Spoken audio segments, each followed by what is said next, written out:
путь. Hi everyone, my name is Альбина and I work at Knox company as a travel visa and immigration control specialist.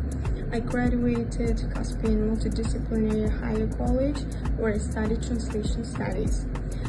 During my time there, I didn't just learn English, I learned how to deal with people, how to communicate, understand different cultures.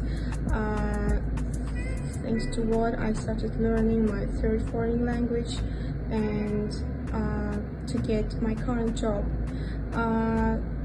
Using this opportunity, I want to thank college and my teachers for shaping my future.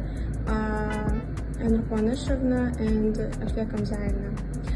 if you are thinking about getting to the college, I would highly recommend Caspian Multidisciplinary Higher College.